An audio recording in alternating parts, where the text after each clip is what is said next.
প্রিয় দর্শক, জানিয়ে দেব আমাদের হাতে থাকা সর্বশেষ আপডেট আন্তর্জাতিক বাংলা খবর। চ্যানেলটি সাবস্ক্রাইব করে আমাদের সাথেই থাকুন। ইরান সমঝোতা না মানলে যা করা দরকার তাই করার হুঁশিয়ারি ট্রাম্পের।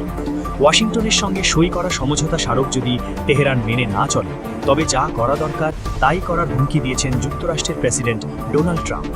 গতকাল সোমবার সাংবাদিকদের সঙ্গে আলাপে ট্রাম্প ইরানের বিরুদ্ধে এই হুঁশিয়ারি দেন।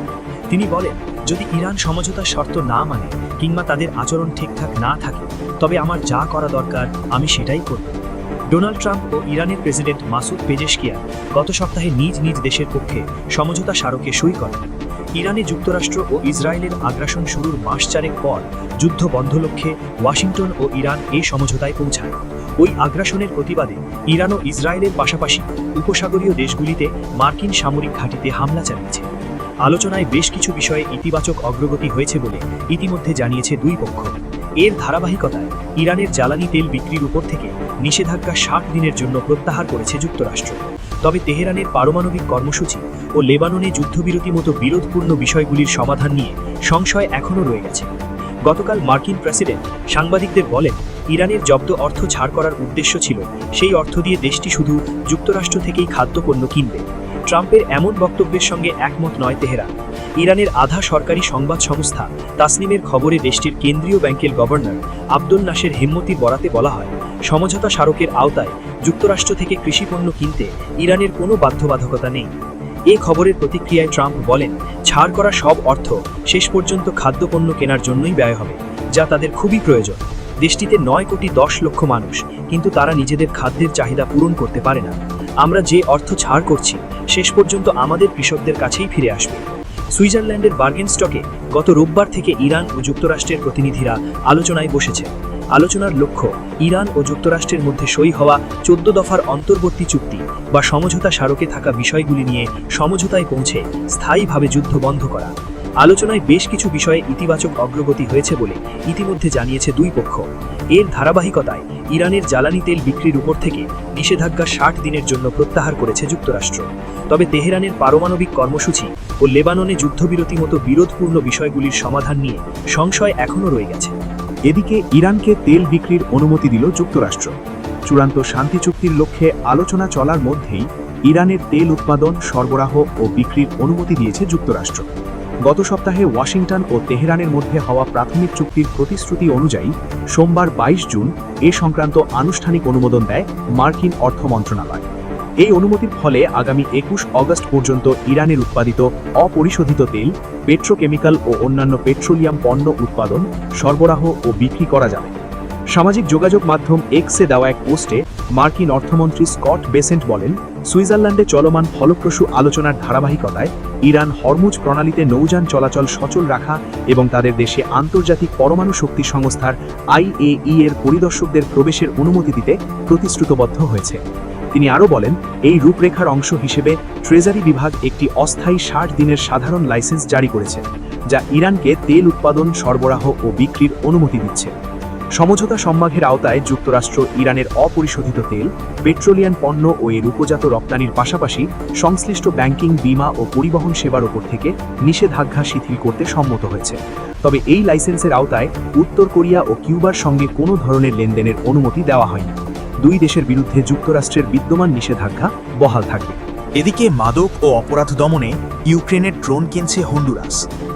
লাতিন আমেরিকার দেশ হন্ডুরাস তাদের সীমান্ত পাহারা এবং মাদক বিরোধী অভিযান জোরদার করতে ইউক্রেন থেকে অত্যাধুনিক ড্রোন কেনার পরিকল্পনা করছে। সোমবার ফরাসি সংবাদ সংস্থা AFP-কে এই তথ্য নিশ্চিত করেছেন দেশটির প্রেসিডেন্ট নাসরি আসফুরা। গত শুক্রবার ইউক্রেনের রাজধানী কিয়েভে দেশটির প্রেসিডেন্ট ভলোদিমির জেলেনস্কির সাথে এক বৈঠকে এই বিষয়ে আলোচনা হয়।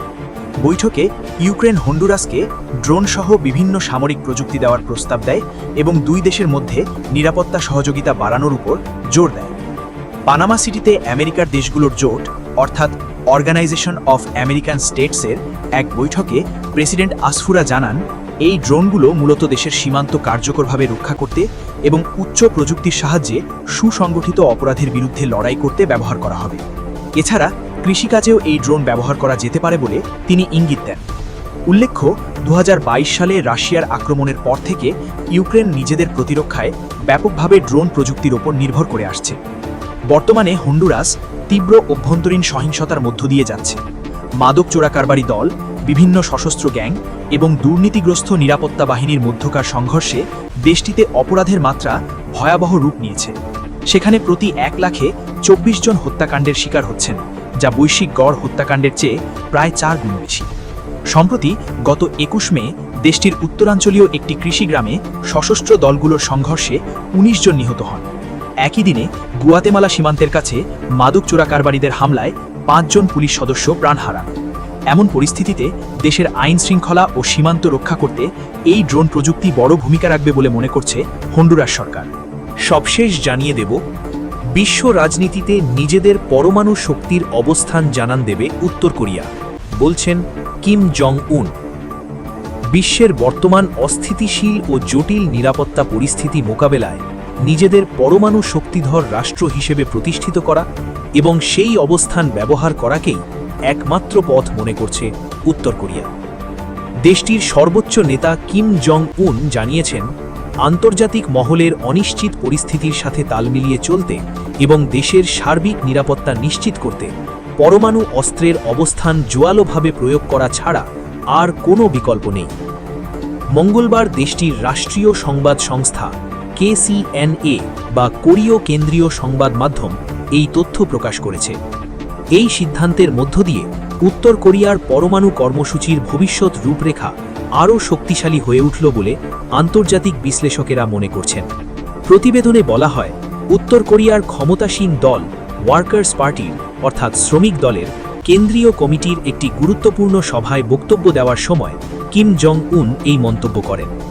এই বৈঠকটিতে দেশের অভ্যন্তরীণ নিরাপত্তা ব্যবস্থা শক্তিশালী করার পাশাপাশি আন্তর্জাতিক বিভিন্ন ইস্যু নিয়ে বিস্তারিত আলোচনা হয়। বর্তমান বিশ্বের জটিল ও পরিবর্তনশীল রাজনৈতিক ও সামরিক পরিস্থিতির দিকে ইঙ্গিত করে কিম জং উন বলেন, নিজেদের সার্বভৌমত্ব ও দেশের মানুষকে বহিরাগত কোনো বড় শক্তির আক্রমণ থেকে রক্ষা করতে হলে পরমাণু শক্তি প্রদর্শন করা অত্যন্ত জরুরি। কিম জং উনের এই নতুন ঘোষণা বিশ্ব রাজনীতিতে এবং বিশেষ করে দূরপ্রাচ্য বা এশীয় অঞ্চলে নতুন করে আলোচনার জন্ম দিয়েছে।